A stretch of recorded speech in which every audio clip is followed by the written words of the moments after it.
இப்போ ரெண்டா பிரிச்சுங்க. தர்ம ஸ்தாபனம்னா என்ன, தர்ம சம்ஸ்தாபனம்னா என்ன? ரெண்டுத்துக்கு பெரிய வித்தியாசம் இருக்கு. தர்ம ஸ்தாபனம் பண்ண ராமன் பிறந்தார், தர்ம சம்ஸ்தாபனம் பண்ண கண்ணன் பிறந்தார். ஏன்னா அவர் ஸ்லோகத்தில் சொல்லிக்கச்சேவே தர்ம சம்ஸ்தாபனார்த்தாயங்கிற அருள்யம். அப்படின்னா என்ன வித்தியாசம் தெரியுமா? தர்மத்தை தர்மம்னு நாட்ட ராமாவதாரம் இல்லை, நானே தர்மம்னு நிலை நாட்ட கிருஷ்ணாவதாரம். இதுதான் அதுக்கு இதுக்கு வித்தியாசம். இப்போ தர்மத்தை தர்மம்னு சொல்லி கொடுத்தார் ராமன், அத்தோட விட்டுட்டார்.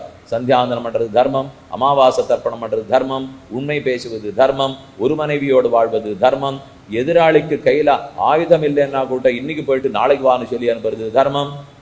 இதெல்லாம் சாமானிய தர்மம், பொதுவான தர்மங்கள். இதை நன்னா பண்ணணுங்கிறதுக்காக தான் ராமன் வந்தார். அப்பழுக்கே சொல்ல முடியாது, ஒரு தப்பு சொல்ல முடியாது. அப்ப தர்மத்தை நிலைநாட்ட வந்தார், நர்மத்தை நிலைநிறுத்த வந்தார்.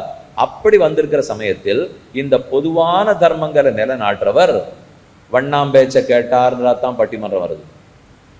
பொதுவா நல்ல தர்மத்தை பாதுகாக்கிறவர் மறைந்திருந்து கொன்றார்னு சொன்னா தான் பட்டிமன்றம் வருது. ஏன் அவர் பேர்ல இந்த குற்றம்லாம் வருது பாருங்க. ஏனெனில் அவர் நான் தர்ம ஸ்தாபனத்துக்கு வந்தேன்னு சொல்லியிருக்கார். அந்த தர்ம சத்தியமே பேசுறது, எதிர்த்திருந்து கொல்லுவது, அது வேட்டையாட போகாது இருப்பது, இதெல்லாம் அவருக்கு தர்மம். அப்ப அந்த தர்மத்தை நிலைநாட்டுறவர் போய் மாற்றி மறைந்திருந்து கொல்ல போனாலோ, கர்ப்பிணி பெண்ணை காட்டுக்கு அனுப்பிச்சு வச்சாலோ கண்டிப்பா கேட்கத்தான் கேட்பா. அப்ப கண்ணன் இதுக்கு வந்தார். அவர் இதை போல தர்மத்துக்கெல்லாம் நிலைநாட்ட இல்லையானால் இல்லவே இல்லை. கண்ணன் அவதாரத்துக்கு பிரயோஜனத்தை சம்ஸ்தாபனம்ங்கிறார் இல்லையோ. அப்ப ஸ்தாபனம் இல்லை, சம்ஸ்தாபனம். ஸ்தாபனத்துக்கும் சம்ஸ்தாபனத்துக்கும் நான் தர்மத்தெல்லாம் நிலைநாட்ட வரவில்லை, நான் என்னையே தர்மம் என்று நிலைநாட்ட வந்தேன். மற்றது எதுவும் தர்மம் ஆகாது, நானே தர்மம். இதுதான் கண்ணன் சொல்றது. இப்போ நானே தர்மம்னு சொன்ன பிற்பாடு நான் சிகண்டியை நிறுத்தினா உனக்கு என்ன, துரோணரை பொய் சொல்ல சொன்னா என்ன? நான் தான் தர்மம்னா 16,000 பேரை கல்யாணம் பண்ணா என்ன, சத்தியம் பேசினா அசத்தியம் பேசினா என்ன, நான் தான் தர்மம். அப்ப மற்ற தர்மம் எல்லாம், அதைத்தான் ஸ்லோகத்துல சர்வதர்மான் பரித்தியஜ்யான்னு விட்டாரே, மற்ற எல்லா தர்மங்களையும் விடு, என்னையே தர்மமாக பற்று.